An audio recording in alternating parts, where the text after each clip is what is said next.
afternoon, everyone. Am I audible to everybody? Yes, yes. Yeah, Yeah. good afternoon. Yeah. I'm Dr. Ajay Kumar Arora. I'm General Secretary of the Haryana Library Association, and it is my pleasure to welcome you all to the 6-day online workshop on Koha. May I request everybody to please mute yourself? It's creating a disturbance here. So this workshop is a collaborative effort between the Haryana Library Association and the Indra Gandhi National College, Ladwa, Kurukshetra, Haryana, India. It has been made possible through the vision and support of Dr. Kushal Pal, the principal of Indra Gandhi National College. He is today available with us as the patron of the workshop. I thank you, sir, for your commitment and welcome you to this session. I would also like to extend a warm welcome to Dr. Mahipal Dutt, librarian, Khalsa College for Women, Ludhiana, who joins us as an expert resource person for this 6-day workshop on Koha. Welcome you, sir. A special welcome goes out to Dr. Rupesh Kaur, President of the Haryana Library Association, Vice President North Zone of the Indian Library Association, and the convener of this workshop, as his dedication and efforts are instrumental in advancing this workshop to reality. I welcome you, sir. I also greet the office bearers of the Haryana Library Association, including patrons Dr. R.D. Mehla, Dr. N.S. Shokeen, Professor Manoj Joshi, Senior Vice President Dr. Balesh Sharma, Vice President Dr. Chetan Sharma, Finance Secretary Dr. Lakpat Singh, Press Secretary Dr. Narendra Kumar, and Secretary Dr. Subhash Sharma for their presence at this event. A heartfelt welcome is also to the organizing team from IGN College, including IQAC coordinator Dr. Sandeep Bansal and organizing secretary Dr. Rajesh Kumar, and all other faculty members who have played a crucial role in putting together this workshop. I welcome all the participants who have joined us from internationally and nationally. Your presence is greatly appreciated, and your enthusiasm contributes to promoting the open access movement in our nation. Now, let's officially begin this knowledge sharing journey together. So, now I would like to introduce you to the resource person of today's workshop, Dr. Mahipal Dutt. Dr. Mahipal is currently serving as a librarian at Khalsa College for Women, Sidwan, Khurd, Ludhiana, Punjab, India. He has a rich professional journey spanning over 2 decades. As far as his educational qualifications are concerned, he did his PhD in Library and Information Science with a focus on the status of automation and networking in engineering colleges of Punjab. And he cleared his UGC NET qualification in 2013. Dr. Dutt has held key positions such as Assistant Librarian at SSIET Dera Bassi and Chitkara University, Punjab, as well as Deputy Librarian at Chitkara University, Himachal Pradesh, before assuming his current role as Librarian at Khalsa College for Women, Ludhiana. In terms of scholarly contributions, Dr. Mahipal has authored 22 publications, including 10 research articles in national and international journals, 5 edited book chapters, and 7 papers in conference proceedings.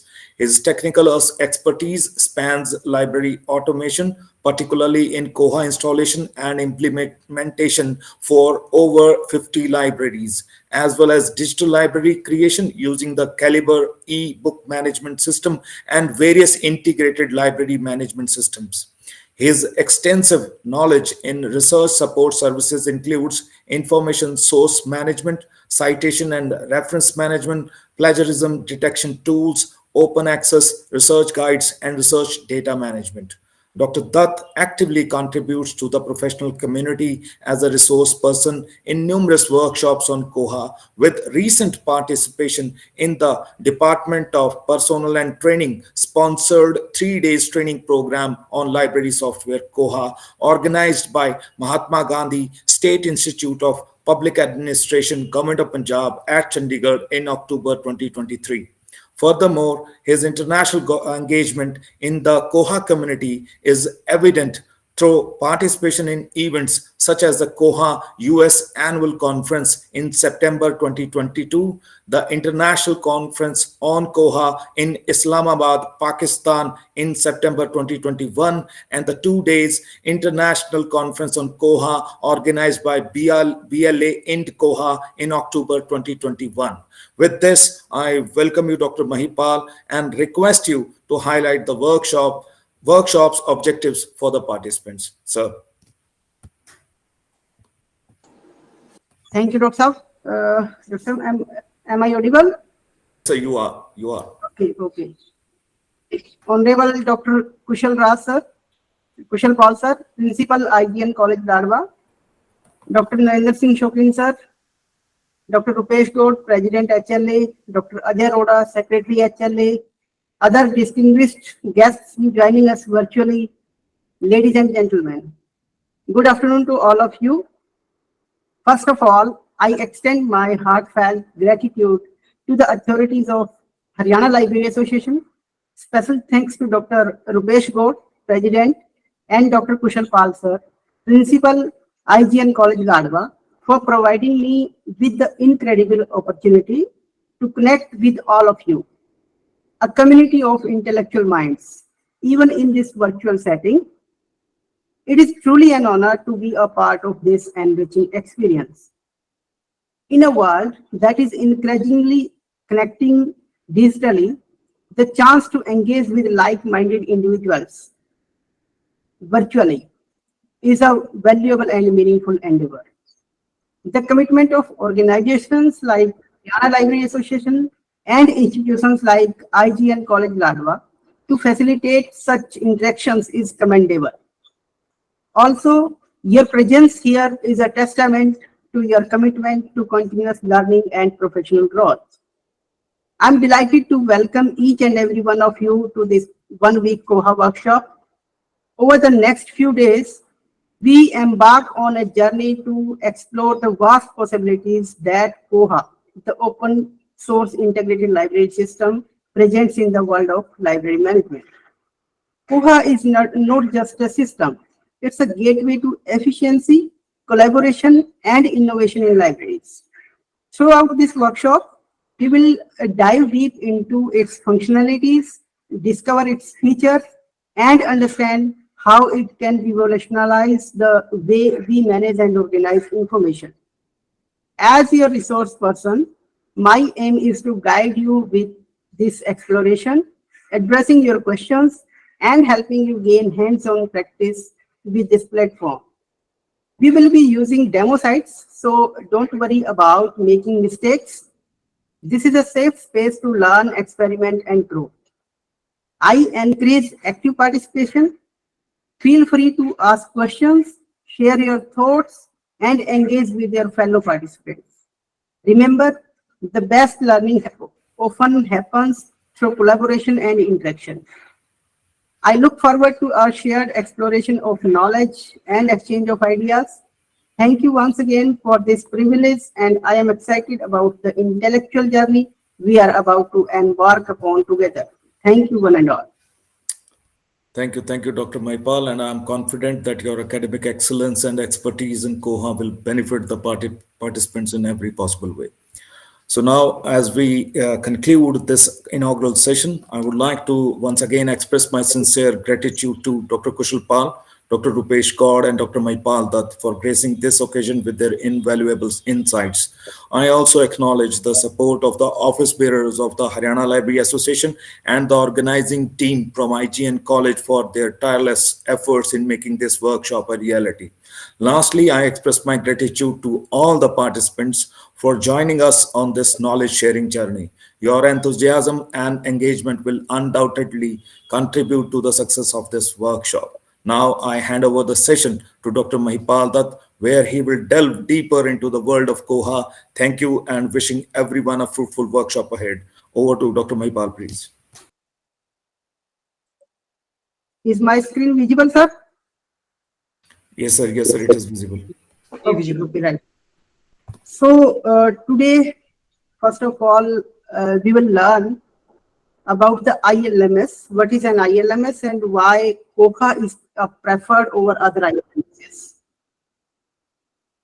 सबसे पहले हमारे mind में आता क्या है कि automation करनी क्यों है? Why we need automation?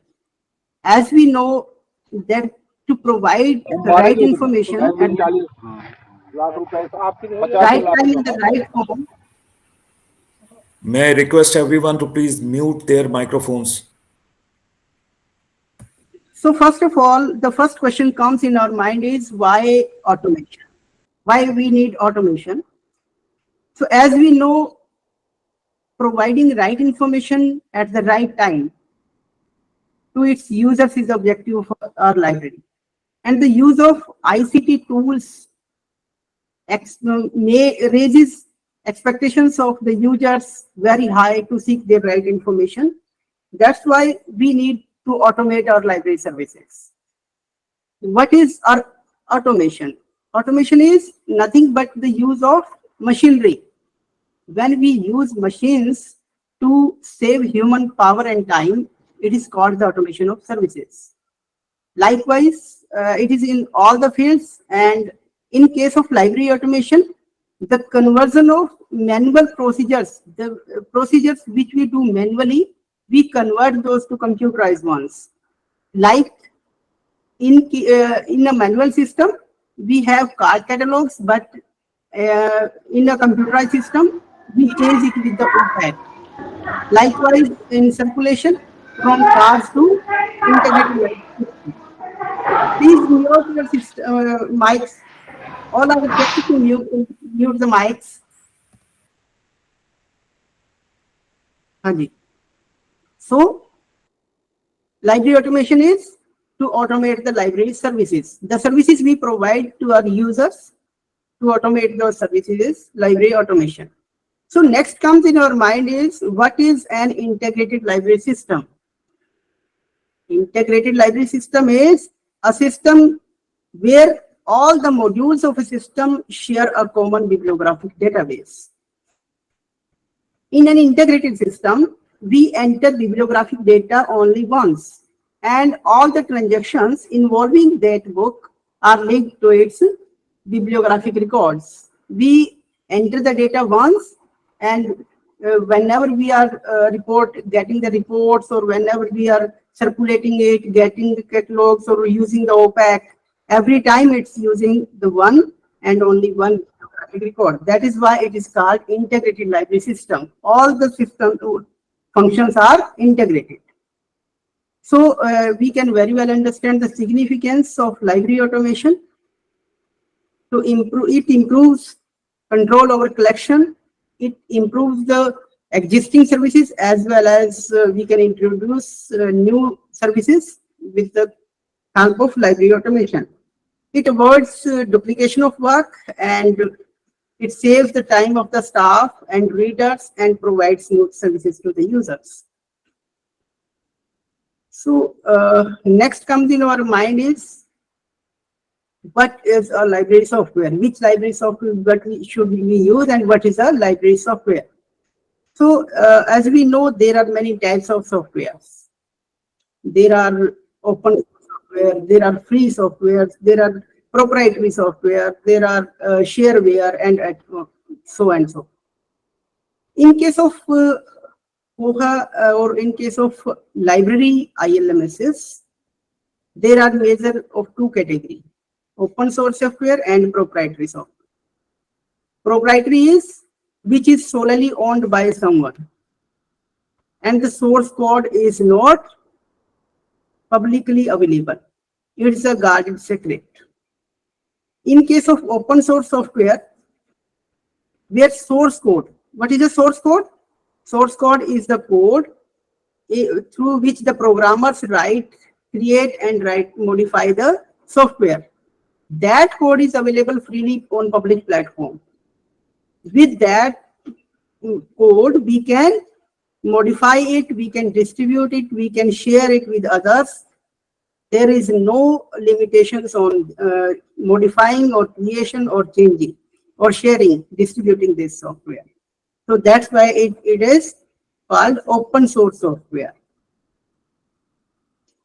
So as we know, we are going to talk about Koha. So here is a table of comparison of famous ILMSs, where Koha and Virtua got maximum marks, maximum points, but as Koha is a free software, that is why we prefer it over the other ILMSs. So what is Koha?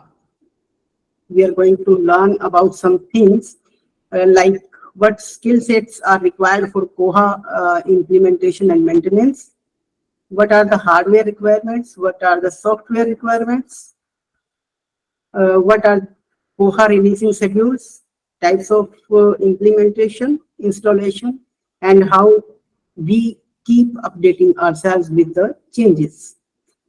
So as a comprehensive ILS, digital library system, content management system, and more integration options, Koha is very popular nowadays. We all know it very well that it can also work as a content management system. We can use OPAC as a library website. It is a complete integrated library system. So in case of Koha implementation, there are three various ways how we can implement Koha in our library. First is if you are using a software already, it may be your legacy software, it may be any other standard ILMS. So you can migrate it from your legacy software. Other one is if you are using Koha, the old version, very old version of Koha, you can upgrade it. And third one is Koha installation from scratch. Means you are not, you have not automated your library services till now, and you want to implement it. There are three various ways where we can think of implementation of Koha. For implementing Koha, there are various support services. There is community support. It's a very strong community support where documentation, discussion forums, volunteers are there to support you. Whenever you are stuck, just put your query on the various platforms and the volunteers are always ready to help you.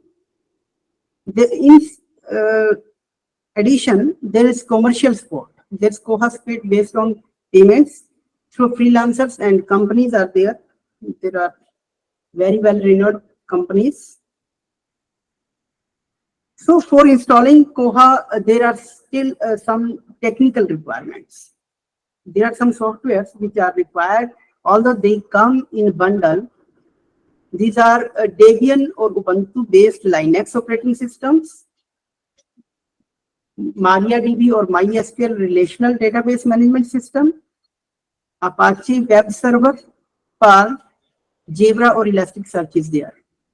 So first of all, what is we will discuss these later. And a big question is, I think it comes in all minds, whether Koha can be installed on Windows, because we are very much habitual of using Windows version. Using Windows PC, we are very much habitual, although using Linux, as I have experience of using Linux systems, Linux-based operating systems are very much easier to handle than Windows-based operating systems. Koha has no Windows version at all. Now, Windows is not supporting, as Koha supports all the open source software, all the bundle of open source software. And we know that Windows is a paid operating system. It is from Microsoft.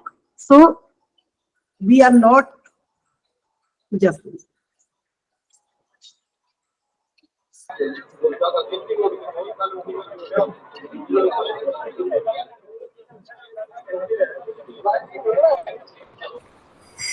Mr. Deepak Bansal, please mute yourself. Mr. Deepak Bansal, please mute yourself. Mr. Deepak Bansal.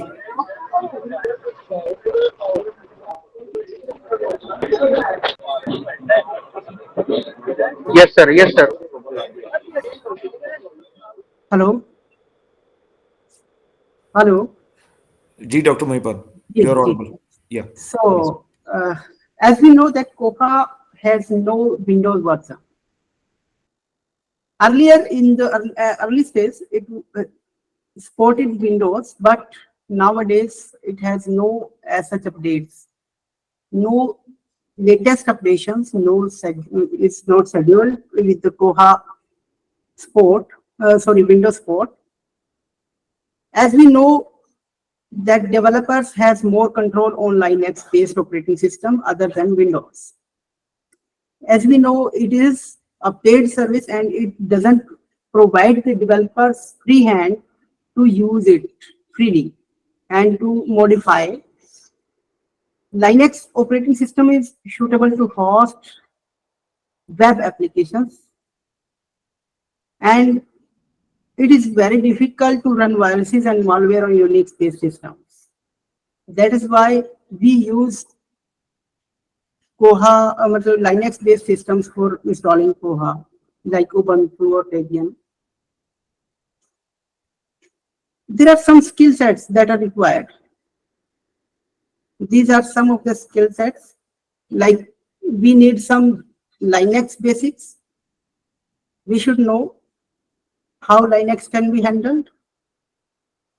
There are some database basics, a pinch of computer networking. Keeping in touch with the latest updation is necessary. And of course, there should be copy and paste skills. And the most important thing is that you must have a lot of curiosity.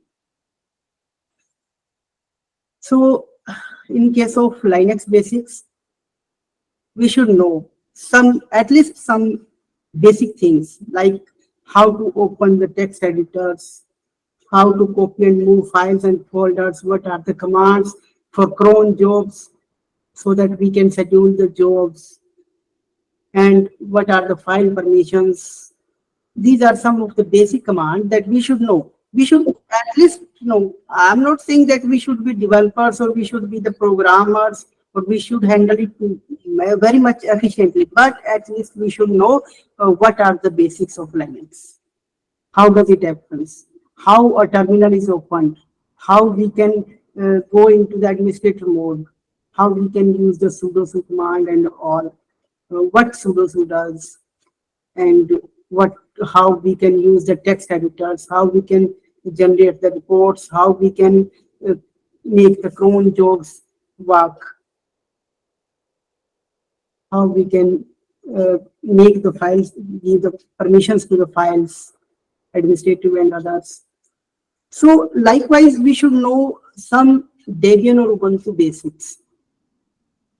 Debian and Ubuntu skills means there are some skills like sudo command we should know, apt command we should know. There are some package management packages that has to be handled through the apt command, apt-get command. Okay, there is Debian package management. So we should know at least some of the basic commands of the Debian or Ubuntu.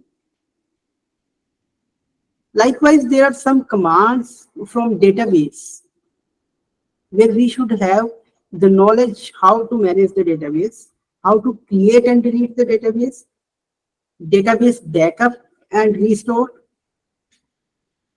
how we can manage the database through commands, how MySQL database using PHP MyAdmin, and we should know familiarity with SQL query. Am I audible? Yes, sir, you are audible. Okay, right. Yes, sir. So there are some common mistakes from our side. As a librarian, the first mistake is that we are not updated with the latest developments. And we have no participation in communities, that is in online forums.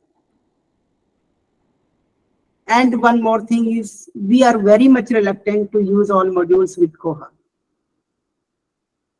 We are, as a librarian, I have, as a Koha expert, I have very interacted with very much means that people, and they are very much reluctant of using all the modules. They are only familiar with those modules which they are using frequently, like circulation and cataloging and reports, nothing else.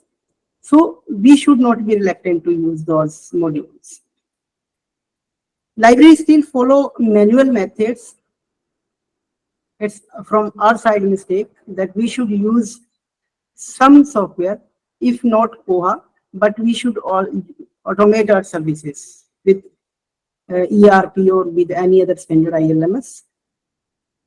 And we don't do any efforts to acquire skill sets on Linux to manage Koha in-house.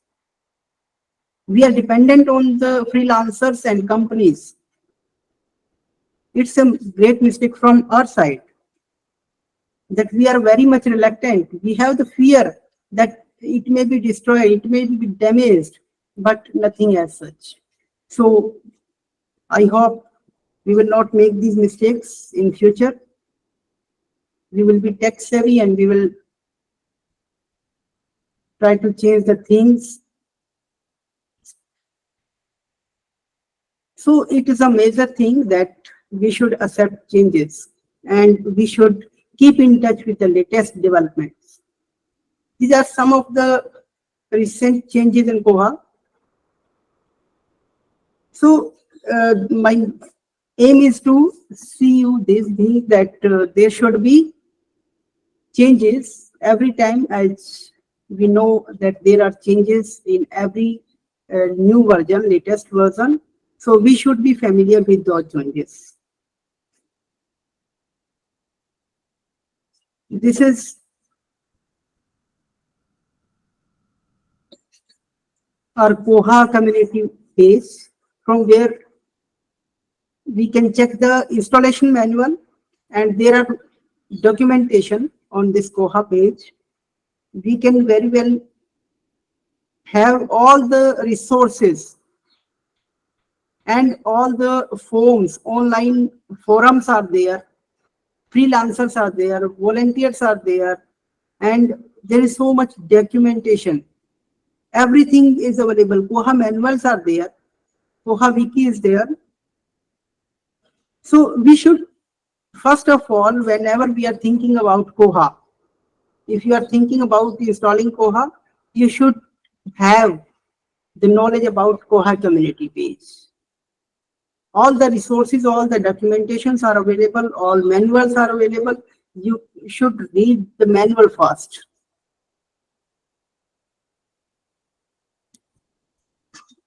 And of course, after reading from there, you should select a Linux desktop.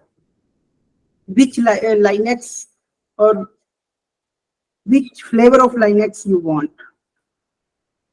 Ubuntu and Debian are most favored, most preferred Linux versions. Linux actually isn't an operating system. Linux is a kernel. Kernel means the heart of the system, of the operating system. So Linux-based Ubuntu system comes with different desktops. There are resource-hungry Linux desktop. There are lightweight Linux desktop. There are Ubuntu flavors. Okay. Ubuntu base and Ubuntu repositories are there. So we should know which version and which desktop we are going to use for Linux. These are this is the screenshot of Ubuntu Genome desktop.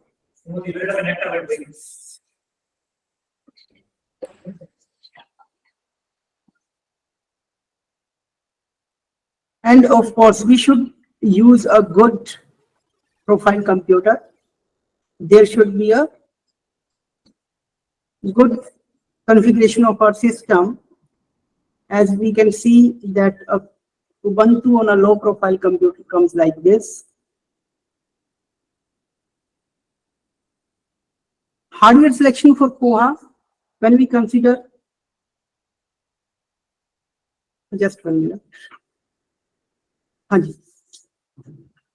So next comes in our mind is what hardware we should use for Koha, for the system. So we should consider our budget, the number of records we have in our library, the number of users, and the transactions to be handled by Koha. Next, select suitable hardware type, whether you need the desktop, whether you need the workstation, server, or you need the cloud services. We should think over those matters. Select the hardware and accessories suitable to work with Debian and Ubuntu. We can visit this link for the same and prepare precise system configuration to buy computer. So these are the common configuration system with the system.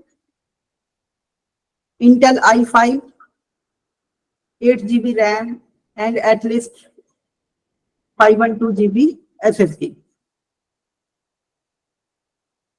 And prefer to buy computer preloaded with Linux or free DOS. And opt SSD over traditional HDD, as we know that SSD has very fast performance and the system becomes very fast with SSD.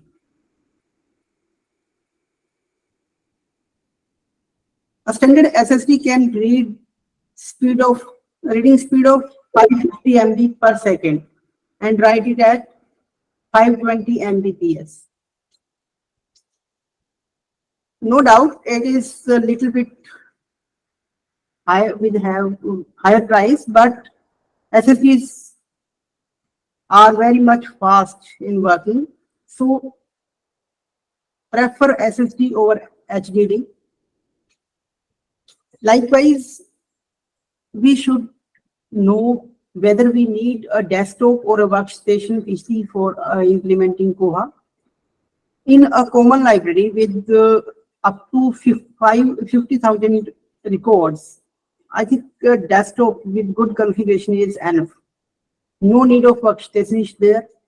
Yes, in case of if you have so many branch libraries and you have many users, especially in case of state libraries or other libraries which are having branches at different places, there we need workstations. There is a difference between a server and desktop. A server is, you have to keep it on for 24 hours. It is not made for switch off and on. But in case of desktop, as we commonly in the evening while closing the library, we switch off the systems. For those libraries, desktop is best. But if your server is on for 24 hours and you are having the good IT infrastructure in your institution, then you should prefer the server or over the desktop. So the question comes, really we need a server class computer? So we can think about these matters, these questions, whether we have continuous working or whether we closes our library for, we opens our library for some time.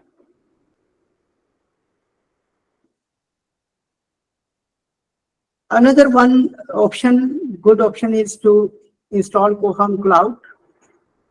Here you are free from hardware maintenance inside library. There are many cloud service providers like Amazon, Google, and Microsoft. One good thing is that you pay only for what you use. Here, it is easy to create a machine type customized for the needs, and you don't have to bother about hardware maintenance.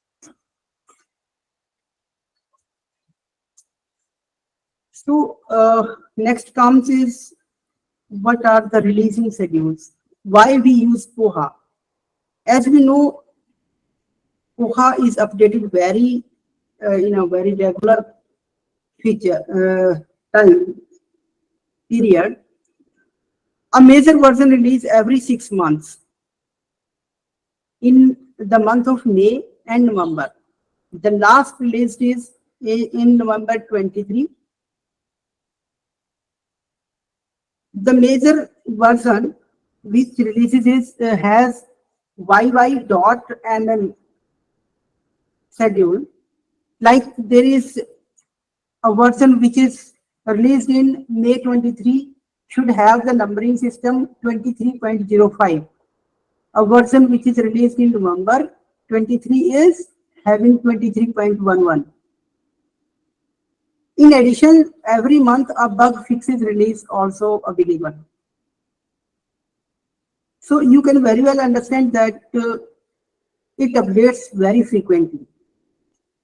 That's why Koha has a very strong community where there are freelancers, there are developers, there are programmers who are facing the problems and who are rectifying those problems, and that's why there are bug fixes releases every month. So the next question comes in our mind is which Koha version to follow. As I said earlier that we have 23.11, the latest release, but it should not be preferred. The old stable release means if at present we have 23.11 latest release, so we should not prefer those. As we know, there may be bugs which are to be rectified. So we should use 23.05, that is old stable release, one release behind the current stable release. Why? Because if that release had any bugs or any kind of errors or means bugs, that would have rectified. That's why we should prefer old stable release instead of stable release. And likewise, if we may be more safe if we are using two releases behind the current stable release. And there is one unstable or master release for testing purpose. And please note, stable release and unstable release are not recommended for production systems. Please have a system for testing purpose. Don't test on the production systems. So what are the Koha installation steps? Koha Wiki updates frequently and adds timely changes to installation instructions.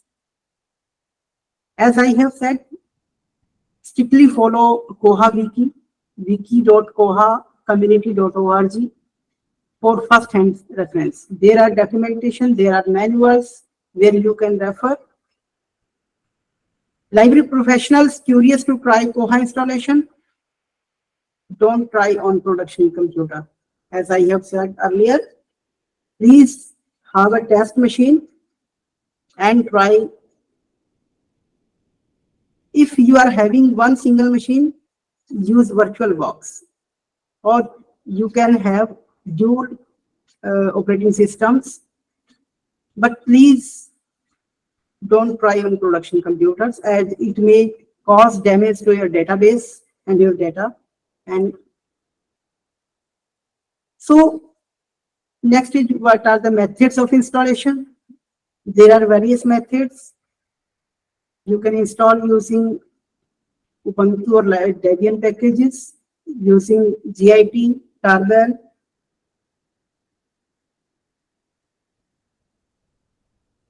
There are updates, as we have discussed earlier, that Regular updating of Linux and Koha are required to keep the system up to date. Debian want to receive updates frequently.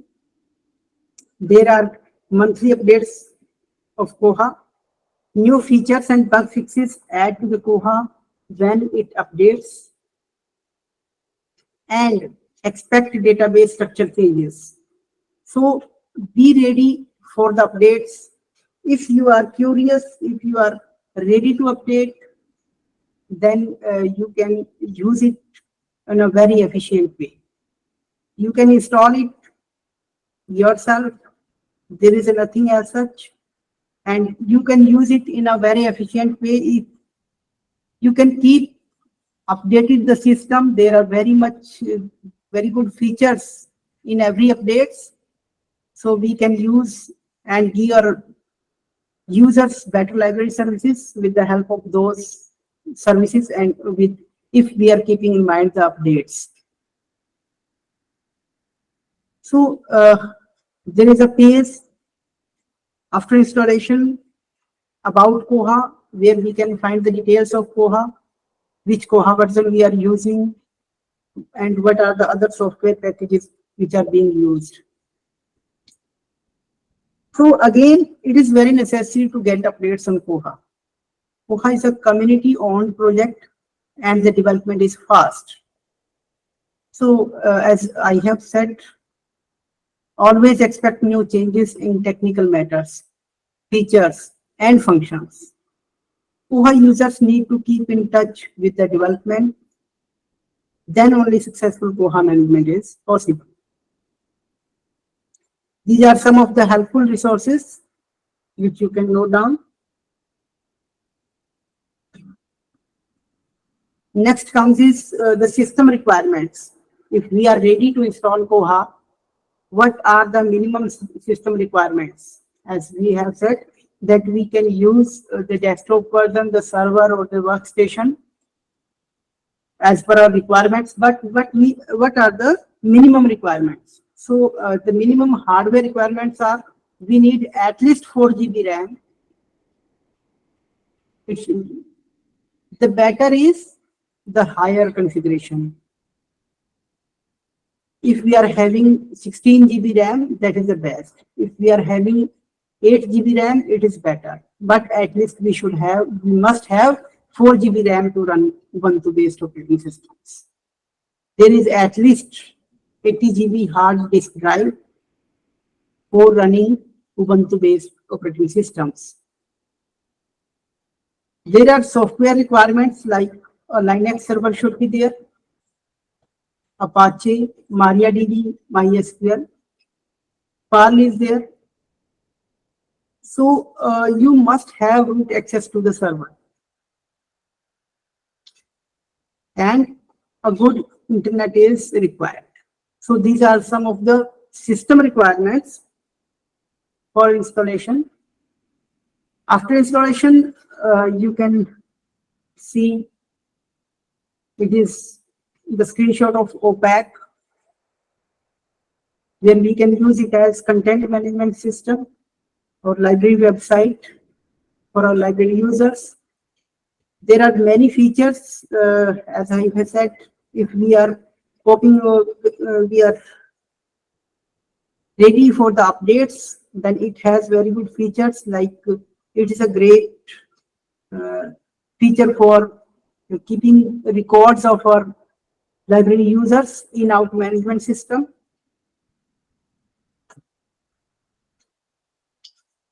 So in conclusion, we need good homework for Koha implementation. Libraries need good technical support to maintain Koha. Koha users need more commitment. Learning and sharing culture is necessary. So thank you very much. This was an introduction about Koha. Thank you, Mahipal ji. Okay. Mahipal ji, please share the schedule for the tomorrow session as well as the next day session, so they can timely join. And any instruction you want to share to the participants, please share it.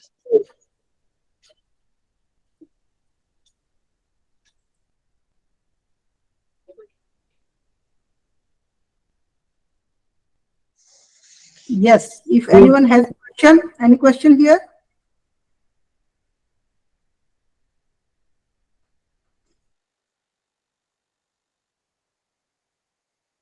Okay, I think there is no question. So, as we know that we are going to use the demo sites.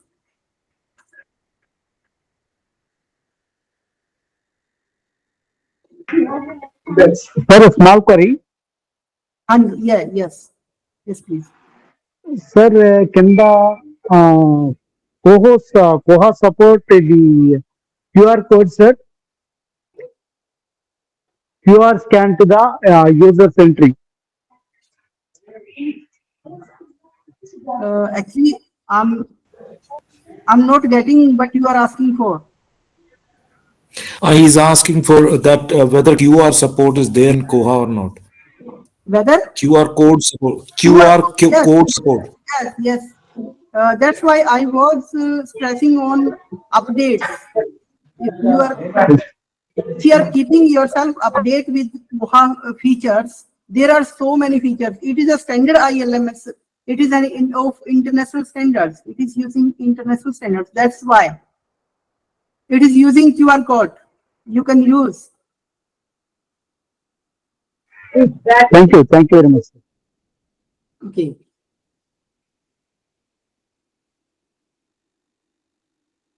Anyone else?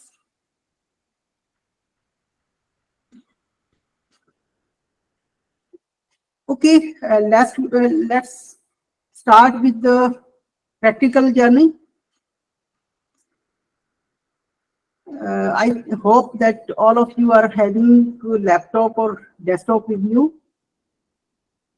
So, as you have read the instructions, please follow me. First of all, see what I am going to do in the Koha demo website, and after that, you should try and you should practice those things.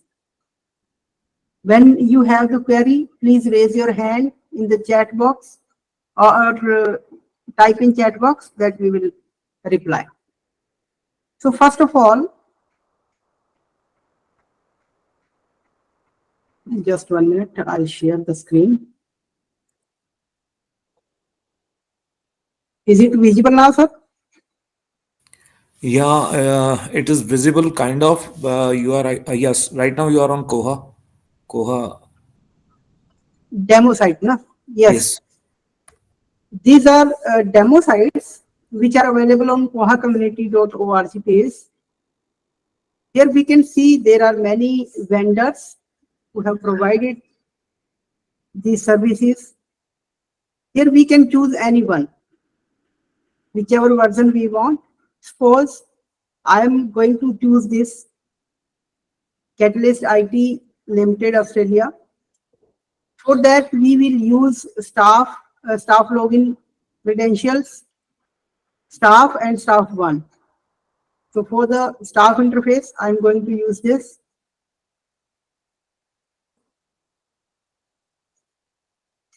Here, we will add staff as the username and staff one as the password.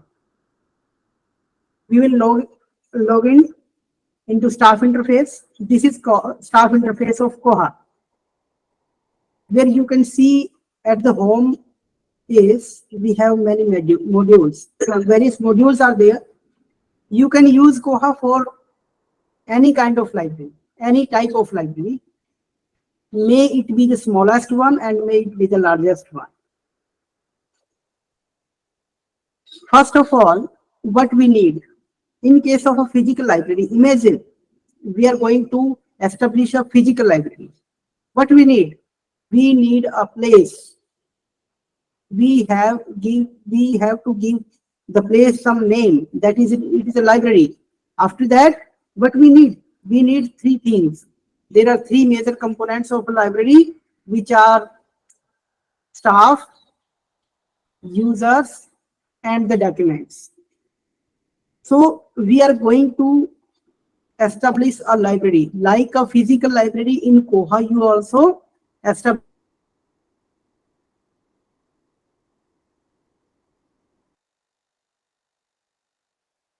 Koha administration. In the Koha administration, there are various components, but first of all, we will use the basic parameters. In the basic parameters, there are libraries. We will click on the libraries where we will create the library. If we are having libraries, if you have any other libraries which you have created, then there will be a list like these are people around the world have created these libraries. So, but we are going to create our own library. So we will click on the new library. Here, there is a form where we have to create our library. Here is the library code. Suppose I am going to give my library a name that is CL, and the name of my library is Central Library. Suppose it may differ from yours. And next, other one is optional. All the information is optional. As we can see, there's in red there is required information. We need to give the library code and as well as the name. So all other information is optional. You can give it. We will discuss it later. As if you are going to give your users the services of email configuration, means if you are going to send your users messages of transactions through emails, then you have to provide the email here. So you have to provide the SMTP server also. We will discuss it later. So for, here we only provide the name and the code of the library. We will submit it. It will be created.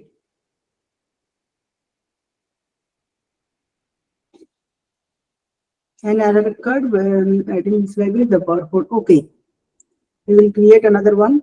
There may be having the same code, name, and I'll create my own library, Mahipal Dutt library. Yes, you can see library added successfully. So the code is main.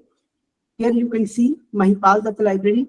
Main is my code of the library. Again, what we need next. Here from here you can choose ones, or you can go to administration and basic parameters again.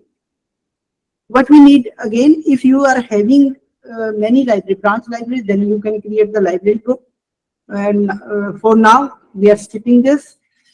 Next we need is item type. Item type means documents. What kind of documents do we have in our library? Here also, we have to create some item types. Suppose I am having textbooks in my library. So I'll click on the new item type, give the code TB and the description, textbooks. You can beautify these with these icons, etc. And here you can choose. Suppose we are going to hide these kind of particular documents in opaque. We want that our users should not search for these books. Then we can hide it. The descriptions are written over here. You can very well see that if checked, items of this type will be hidden as filters in opaque advanced search. It will not be searched in the opaque if we hide these textbooks. So not for long. If we are using reference books for, I will create ones, others. Likewise, we can choose whatever is required for us or whatever we want to apply to our users, to our library. Here, this is, we are going to apply on our own library, that is the Mahipal Dutt library, and save changes.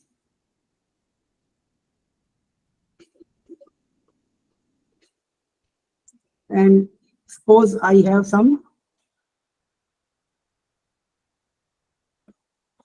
reference libraries which are R, E, F, E, R, E, and C, E. Suppose reference works and note for law. I don't want them to be checked out. That's why I have created these works. Okay, we have created the library. We have created the item types. After that, what we need next? We need patrons. That is our users. As we know that Koha is written in Maori language. It is a language in New Zealand.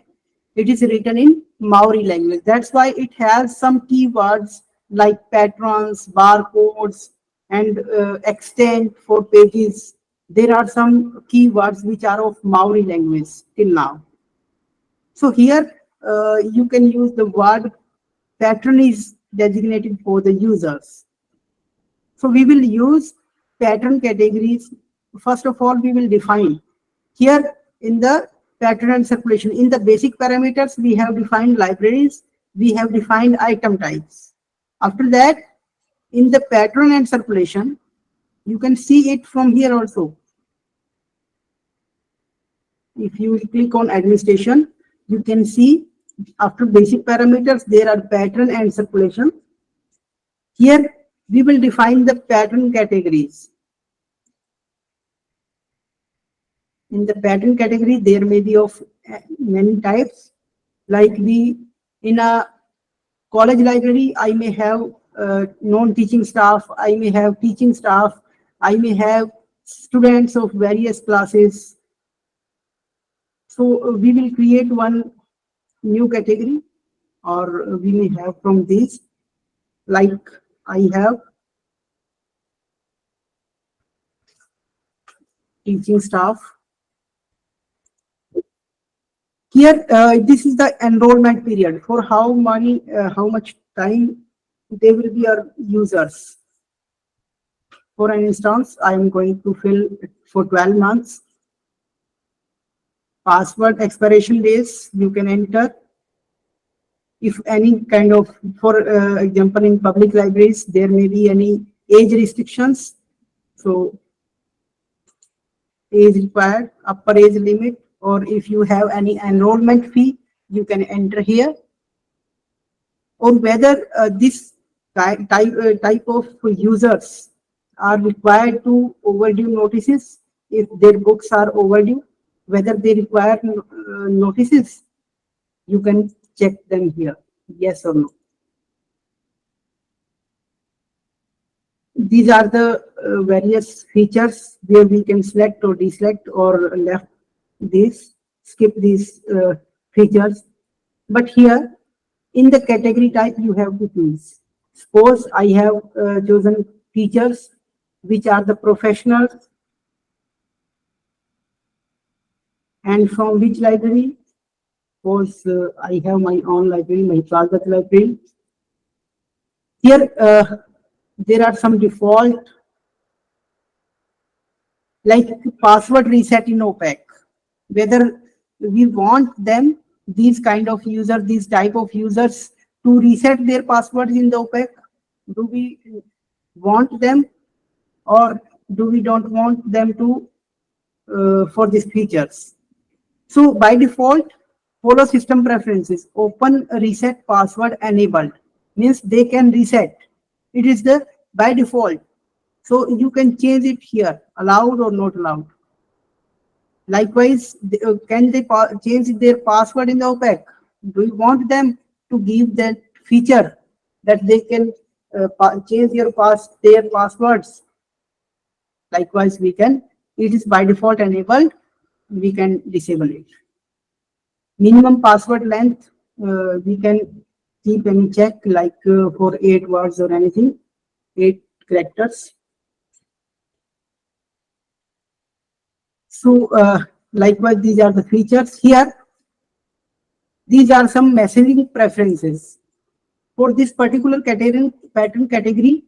Do we want them to send an email when any item which is issued to them is due? If we want, we will click on this. Likewise, do we want to send them advance notice?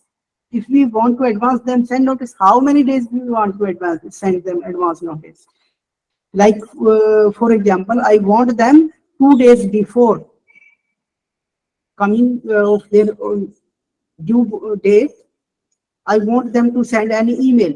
So I clicked here for 2 days advance and will check it. It will send an email to this pattern category user.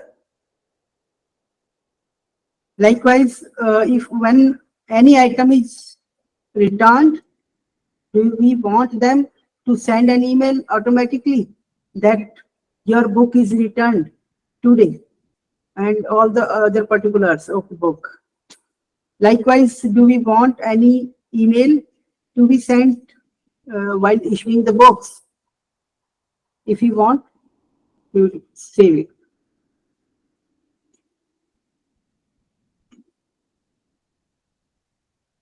An error occurred while inserting this into pattern category might. Okay.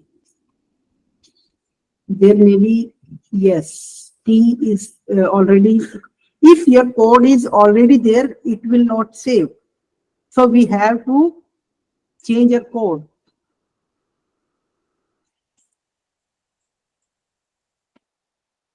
We will change teaching staff, TS.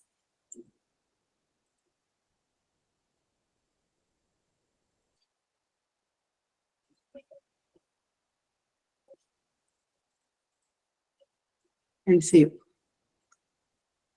Yes, pattern category inserted successfully. But I think I have made it for all libraries. There is no limitation. Yes, we have to. These are my library users. So I will limit them to my library only.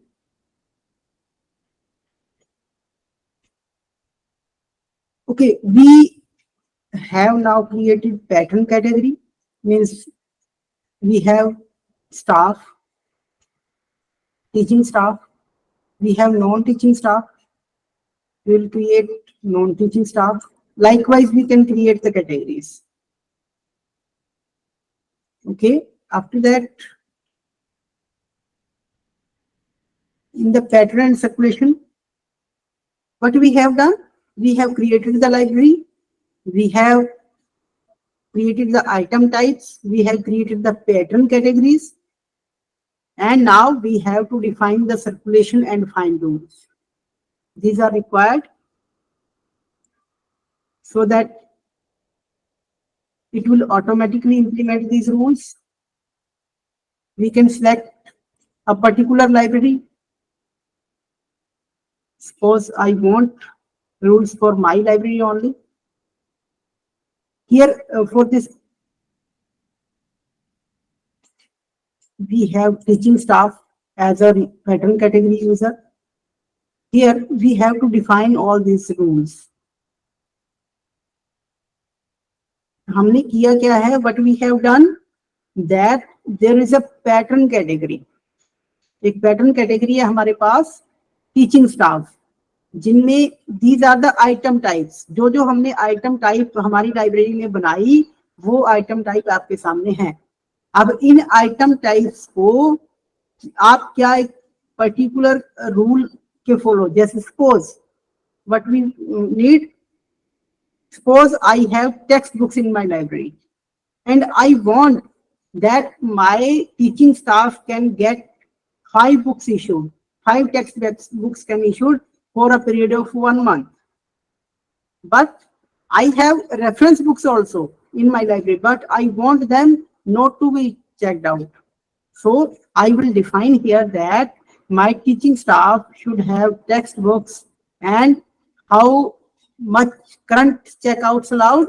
So I want that there may be 5 books can be issued at a time. And likewise, on-site checkouts, which are for advanced libraries having advanced features, for a period of 30 days. Here you can see the days mode. Unit means days. I need hard due date. That is the due date. Means if suppose we are getting the books issued today. Today is 24th December. So before 23rd January, we have the user has to return the book. So it is the hard due date. Here we can define the fine amount. Suppose it is a teaching staff. I'm not levying fine on the teaching staff in my library. So I will not put here any fine amount. But in case of students, suppose I have students in my, here I am skipping this particular field, as I'm not going to levy any fine. So likewise,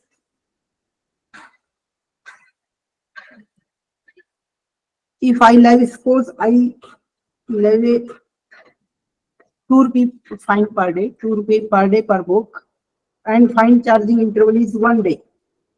What is fine charging interval? It is the interval कि आपने कितने दिन के बाद fine लगाना है.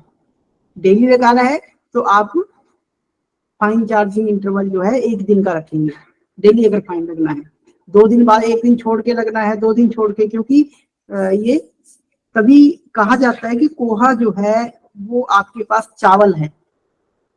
कोहा जब आपने इंस्टॉल किया तो आपके पास चावल है, आपने खीर बनानी है, आपने पुलाव बनाना है, क्या बनाना है, वो सब आपके पास है. तो आपने you have to customize as per your local needs. So here fine charging interval is 1 day. कब चार्ज करना है fine? End of the interval करना है. फाइन सस्पेंशन और ग्रेस पीरियड. फाइन सस्पेंशन और ग्रेस पीरियड ये क्या है कि अगर आप किसी तरह का कोई ग्रेस पीरियड देना चाहते हैं, मान लो कोई आज ड्यू डेट है और what we want them to give a grace period of 5 days, कि 5 दिन के अंदर अंदर बुक वापस कर दे ताकि इसको फाइन ना लगे. So here we can define the grace period. Overdue fine cap is कि हम कितनी फाइन लगाना चाहते हैं. सपोज एक बुक का जो कॉस्ट है वो 500 रुपए है और उस यूजर ने बुक इश्यू कराई और उसका जो फाइन बन गया वो 1000 रुपए बन गया. That is not seems logical. That's why there is a overdue fine cap कि 500 रुपए से ऊपर जब हो जाता है तो फाइन काउंट करना बंद कर दे कोहा. So here we can define overdue fine cap, that if the fine is over by 500 rupees, then it will stop counting the fine. It will stop charging the fine. Or you can rather define cap fine at replacement price. There is a replacement price given for every book. When entering the bibliographic records, we define the replacement price. If it is defined, then we can check this box. By default, when the fine is up to the replacement price of the book, it will stop arguing the fine. After that, suspension in days. If you want these to be suspended, maximum suspension or suspension of charging interval. If you want renewal period, renewals allowed or not, these kind of books and these to this category, or if allowed, then what will be the renewal period. If I am not going to define these, by default these are blank, so nothing is defined here. I'm not going to define anything. If you, whether you want them to offer automatic renewal, you can do it, yes, but I'm not going to define these things.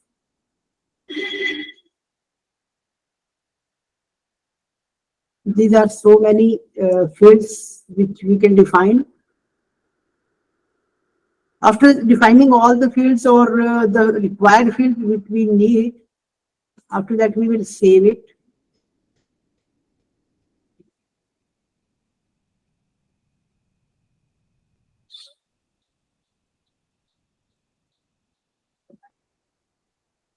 So you can see there is teaching staff.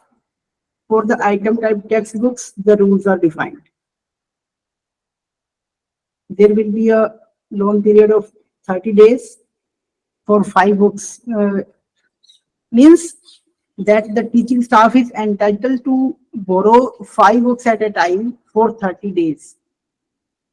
Which books? The item type is textbooks.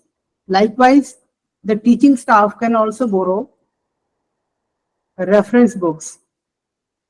2 reference books can be borrowed for a period of 5 days. So likewise, we can define anything. You can define it from here. Your circulation and fine rules can be defined here.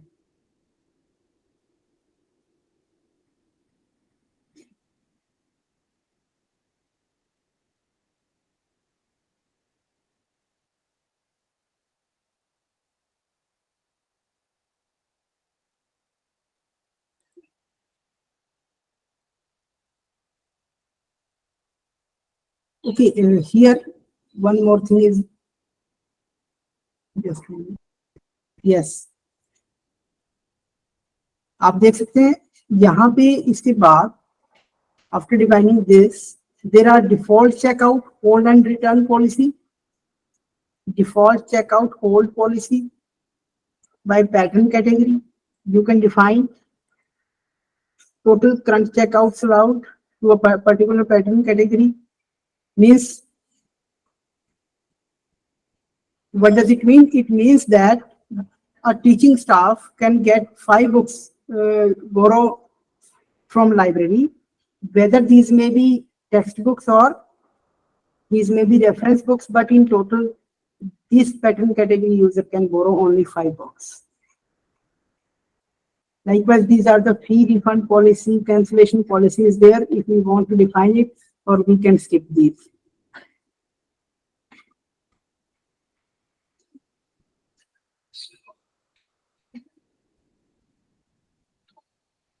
So now we have our own library, we have item types, we have pattern categories, we have circulation and fine rules. We have defined all these things.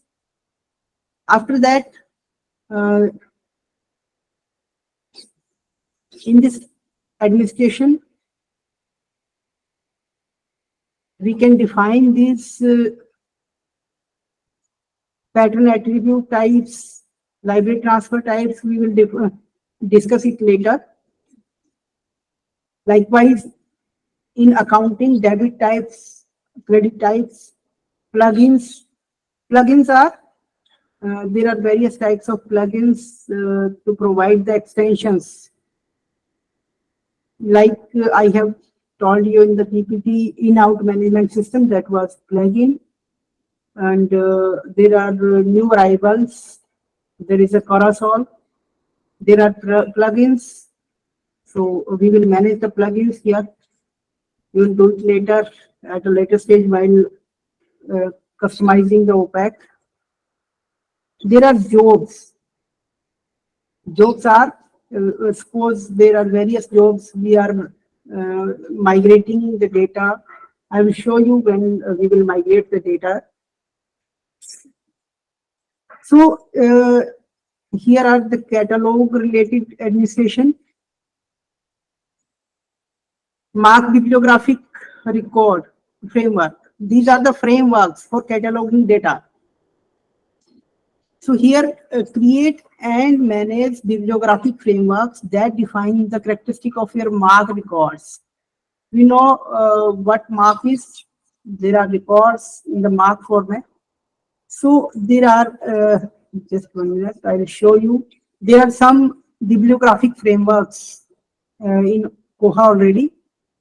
There is default framework. We can also create our own framework or customize any other framework, any of these frameworks. Suppose I want, this is the default framework.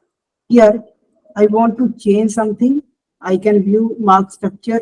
I can export it. I can import it. These are the frameworks which are to be customized from here, and later at the later stage, these are to be used in this cataloging module.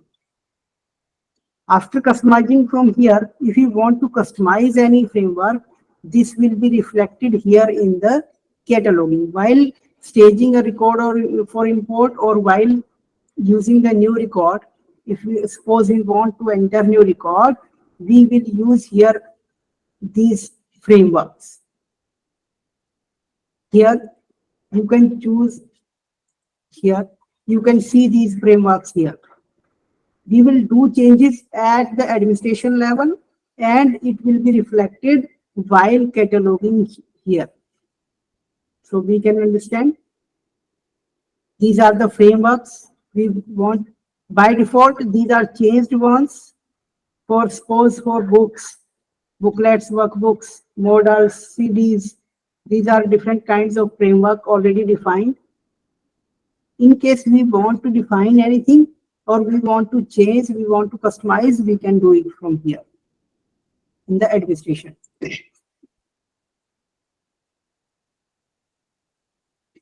One more thing is there. These are the record matching rules. Here we can see the classification configuration. Define classification sources, that is call number scheme used by your collection. Also define filing rules used for sorting call numbers and splitting rules for splitting them. These are the configuration for the classification, means the call numbers.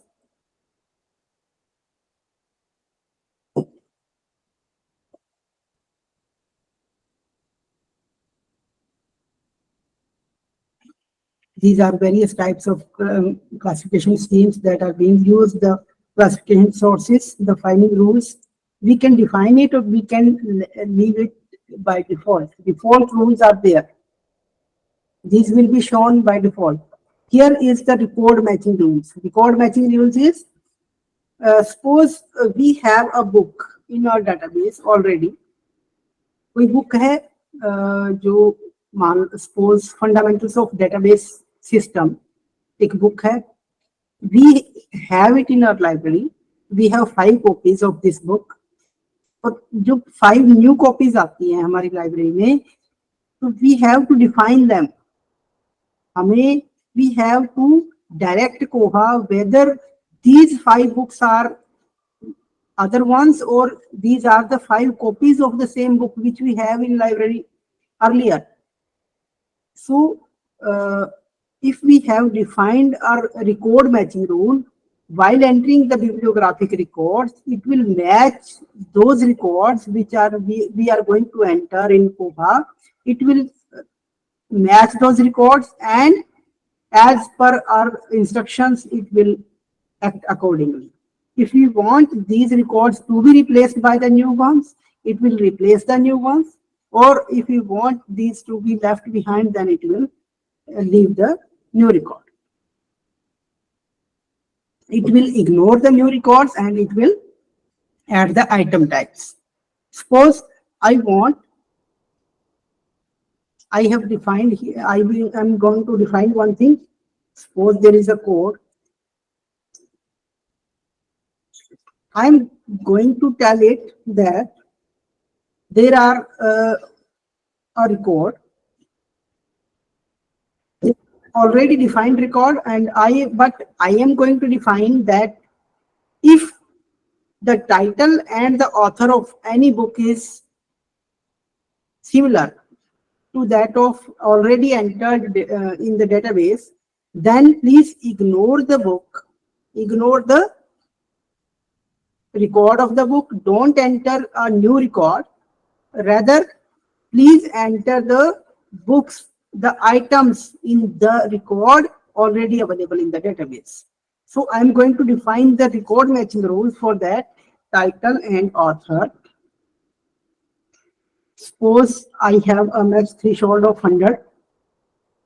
Here I have defined match point 1 and add match point. Search index AU for the author and 51 score. What I am going to define, I have said it that if author is matched, give 51 score. And where, in which field it should look for the author? It should look for the 100A. In the mark records, it should look for the 100A tag in the subfield of 100A. Likewise, if title is also matched, give 51 marks. Where should it look? It should go to 245A. So we can also have the checkpoints. I'm not going to define right now. So you can see there is one other record matching rule. There are some record matching rules whether we have the ISBN number. If any ISBN number is available in the database, then it will match the ISBN number. If the ISBN number is same, it will act according to our instructions. We can replace the old records, or we can ignore the new records and add the items. We will see the practical use of this later on while migrating the data.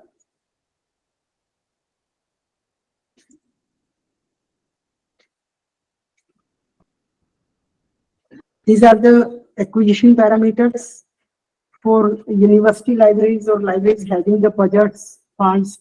We define here the currencies we are using in our library, the budget we are going to define. We are having the funds, various types of funds are there.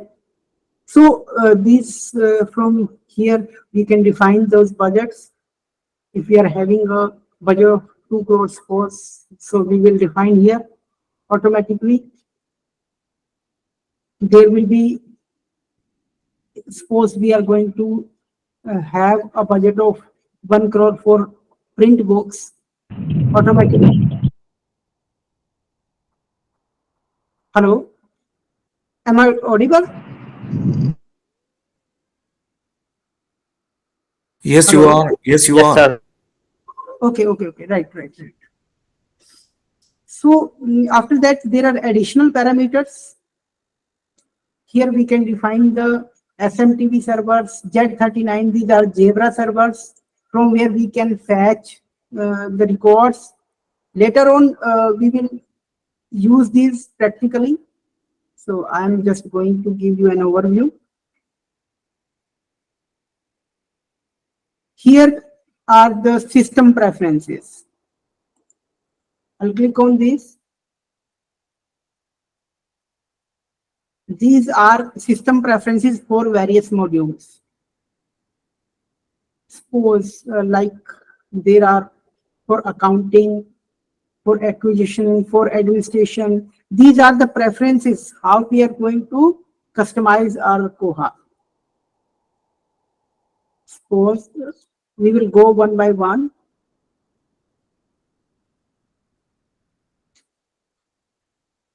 In case of acquisition, these are suppose we are going to use acquisition module. We are having any policy, and so we can define the policies that create an item when placing an order. This is only the default behavior and can be changed per basket. If we are going to use the acquisition module in our library in Koha, then we have to create the basket. And what we are going to define here, that when we are going to place an order, then create an item. It will create an item automatically. Item will be created and it will be added in your database while placing an order. Or you want it to add the item in the database while receiving the order or cataloging the record. So we can define it here. So in case of acquisition. These are the parameters which are to be defined for administration.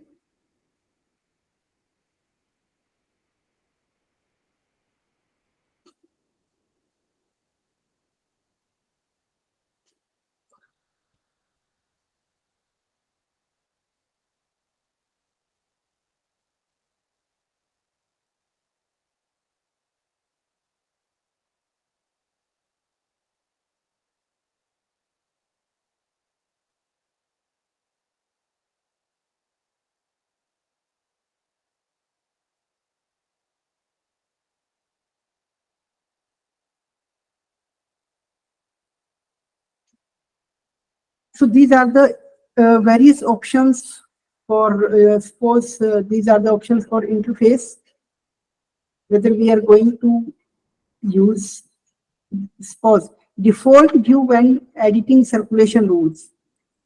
When editing any circulation rule, what should be the view? How much debugging information to show in the browser when an internal error occurs? So you can customize your library accordingly from here. Suppose we want overdue email, send overdue notices for patrons without email address to staff.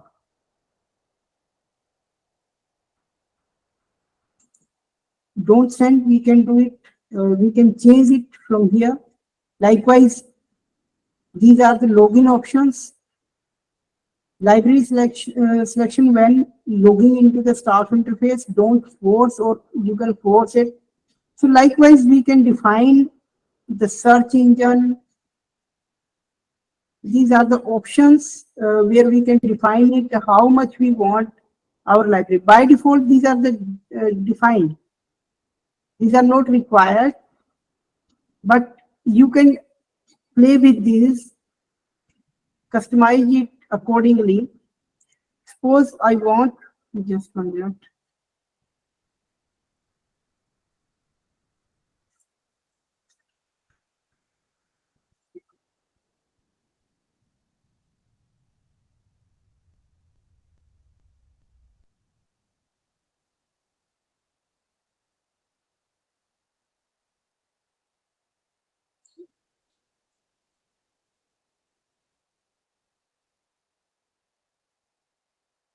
These are the cataloging preferences. That whether we are going to use the ISBD or whether for exporting the catalogs, include the following fields when exporting the text. Means if we are going to use the export our database, the records from our database, cataloging records, so we can include these particular fields while is exporting div text. Likewise, when importing, you can use these parameters. When matching on ISBN with the record import tool, don't attempt to match aggressively by trying at variations of the ISBNs in the imported records as a phrase in the ISBN fields of already catalog records. So likewise, these are the record structure, these are the interfaces, spine labels. When using the quick spine label printer, don't automatically pop up a print dialog. If you do, it will pop up. There will be a pop-up window for printing the spine label. So we can define it as per our records, whether we want that particular parameter to be set or not. Likewise, for circulation,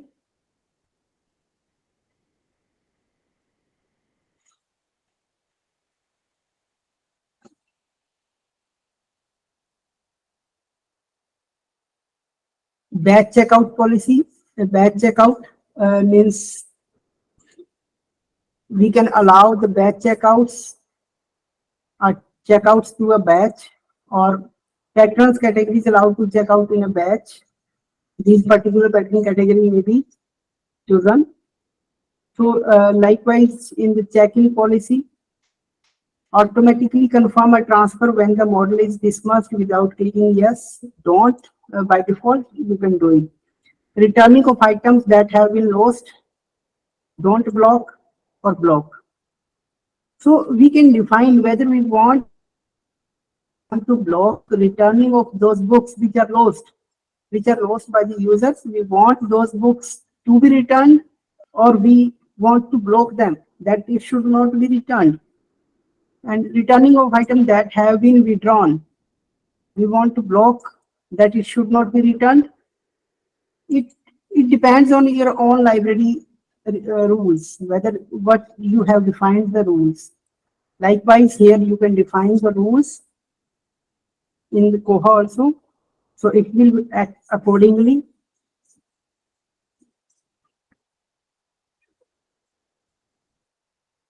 This is checkout policy. Don't allow staff to check out an item with age restrictions. So you can allow, or you can. Likewise, these are the very special to. Don't allow staff to override and check out items that are marked as not for loan. If you want your staff not to issue any reference book, you can force them by no, don't allow. By default, it's don't allow. But if you want them that reference books can be manually issued by the staff, then you can make it allow from here. So if you will allow it, you can save the changes and it will Koha will act accordingly. So likewise, don't allow staff to renew items that are by manually specifying a due date. So you can make it allow. Likewise, there are the various parameters which can be like pattern restrictions. You can restrict anyone from getting books issued, like don't email a pattern when they are placed at hold, or you can allow mail. Don't allow the type of pattern restriction to be specified when applying manually. So likewise, we can define the rules from here. Like we define rules in a physical library, we can also define rules here. Here are the system preferences. So in case of opaque,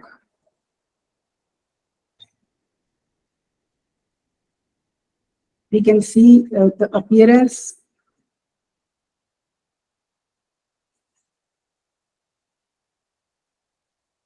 We can define the name of the library.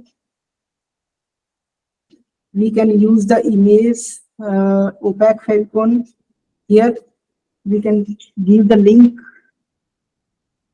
from where we can define, and this is the library name where we can define, and this is Catalyst library by default, and you can name of the library here. It will reflect you in the opaque preferences to the users. When you will open the opaque, it will show welcome to this name of the library here as the name of the library on the opaque. So you can means hide lost item. These are the, if lost item should be searched for or not. It should hide from opaque search or not. So we can define it accordingly. These are the various rules for opaque, which we can define. Show no more than one individual items on the opaque XSLT. So how many books we want the users, or whether which particular fields we want to be searched by the users, whether users can search, whether users can know the name of the user who have got the books issued. These are the parameters from where we can define what kind of facilities we are going to use. We are going to define these rules here. Like for the, in case of pattern category, patterns, whether we are going to give, allow only staff to allow, disallow, auto renewal for any account, any particular kind of patterns we are going to allow for the automatic reviewer or we don't want.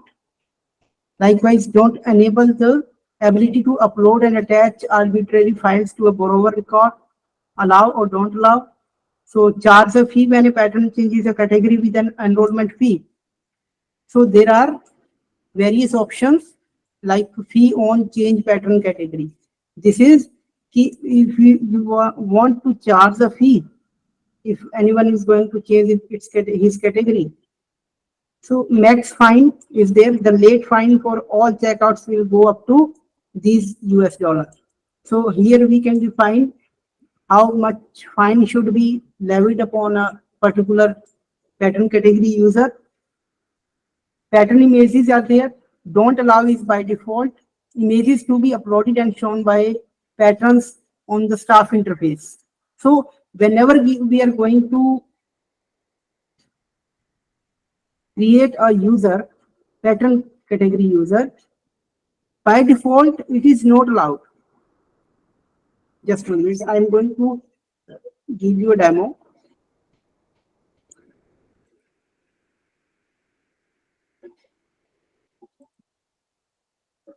Here we have the patterns. We have defined the pattern categories first in the administration. The categories which we have defined already. While clicking on the new pattern, there will be the pattern categories. Those will be the categories. As these categories, why these are shown? Because these categories have been defined with no limitation to a particular library.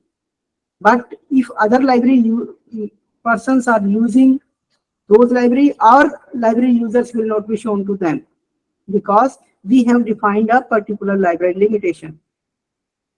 So from here, we can choose anyone, suppose staff, particular library. Here we can define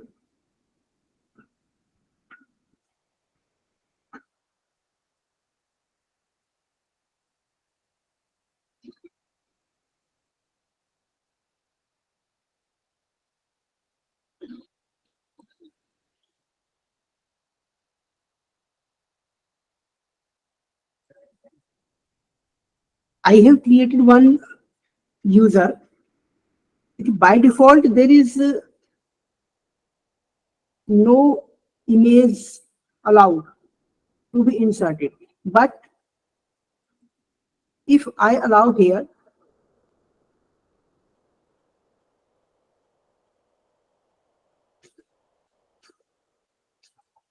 in the pattern images, if I allow here, make it allow, save all changes, refresh it, you can see the changes. You can add an image here. So these are the preferences which are to be chosen, but choose them very carefully as these will reflect, the changes will be reflected to all the patterns. Likewise, we can play with all these. Although these are defined by default settings are there. You no need to change all these things. But if you want to change anything, whether you want to customize your preferences, system preferences, or system data interface, system staff interface, or OPAC, or whether you want to define something for your patterns, particular patterns, or tools, or web services, searching rules, that's why you can choose here. Likewise, for the searching, these are the preferences, whether you want your patterns to be searched on OPAC or whether you want to search, the search display features are there, which kind of results should be displayed to them, means show facets for holding library, or display results from all the libraries, or show up to 20 bibliographic per records for search results, show up to 20 facets for each category. These are already defined. By default, these are defined, but you can change them accordingly whether you want these for the search form. By default, don't show more options on the opaque and staff interface advanced search pages. Don't show. But if you want that there should be a more options on the opaque and staff interface advanced search pages, then make it show. So you have to change the preferences accordingly. Likewise for the staff interface.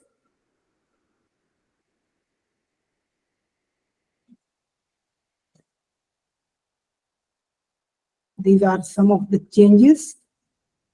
For the appearance, you can change the appearance of your staff interface.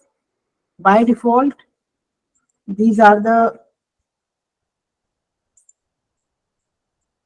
this is the appearance of your staff interface by default. You can change the rule, whether you want to change the color, whether you want to change any kind of settings, any modules to be shown or not. Or these are the preferences where you can change whether you want to put an image, display an image, whether you want to put an URL, use an image at for staff interfaces favicon, whether you want to internet main user block, show the following HTML node, whether you want to display any kind of text here. So you can change here, you can it will be reflected in the particular place. Likewise, there are internet now. There are various places where we can make the changes accordingly. Likewise, in the tools,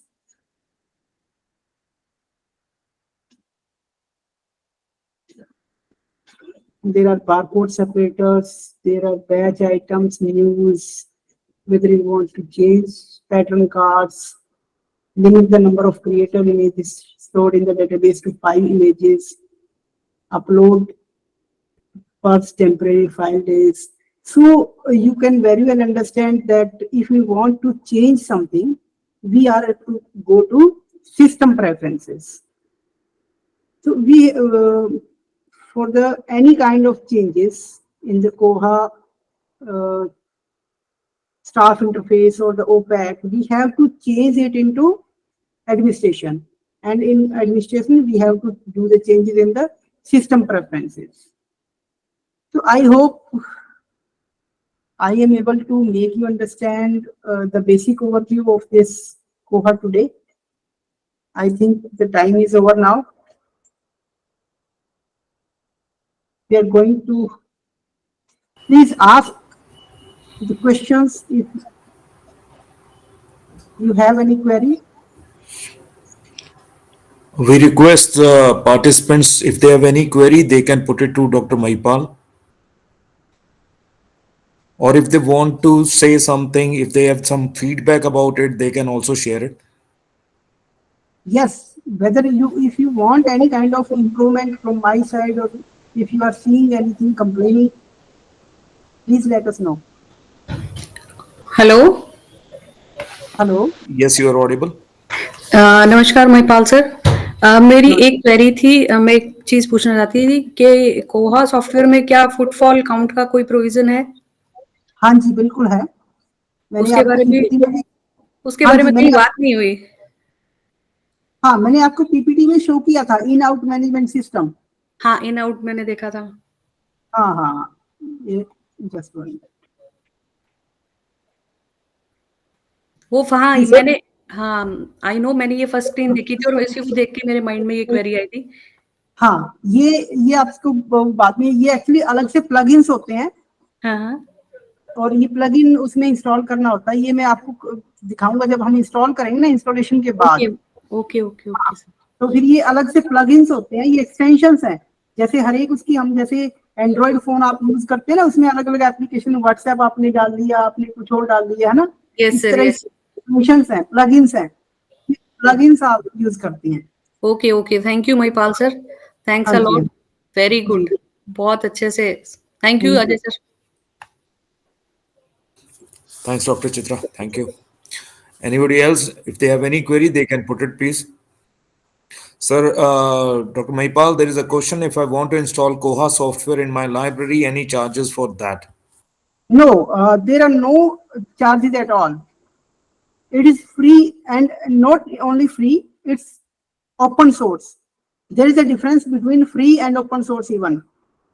A free software is where we can use it freely, but you can make any changes. But in case of open source, we can make changes. We are going to, but I have demonstrated you. We can customize the software as per our local needs. But we are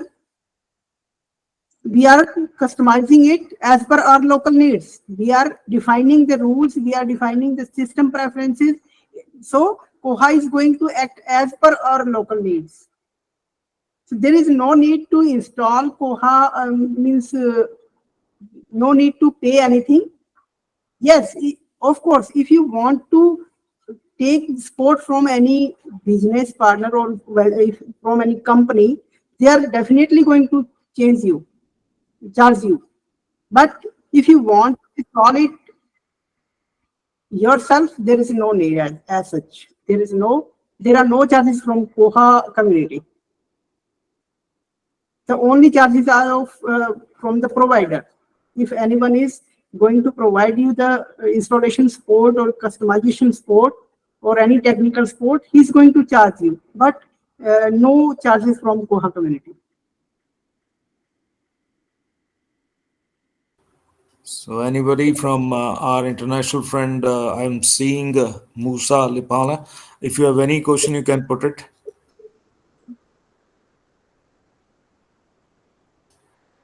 I believe your mic is not working. It's mute. Hello. Hello. Yeah. Thank you very much for a very nice presentation. I go through all the modules which he was just passing on Koha. So I don't have any question, but thank you for the very nice presentation. It gives us very nice exposure so that we can go through about the other modules, and especially on the demo Sites. Koha. Thank you Right. so much. Fine. Yeah. Thank you. Thanks a lot.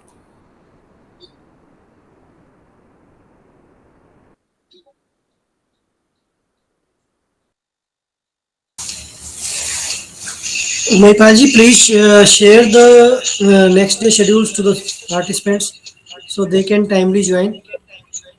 Yes, sir कल भी हम 2 से 4 ही कर लेते हैं, और वही हमने शेड्यूल शेयर किया हुआ वैसे. जी जी जी. कल हम कैटलॉगिंग मॉड्यूल करेंगे. कल कैटलॉगिंग करेंगे.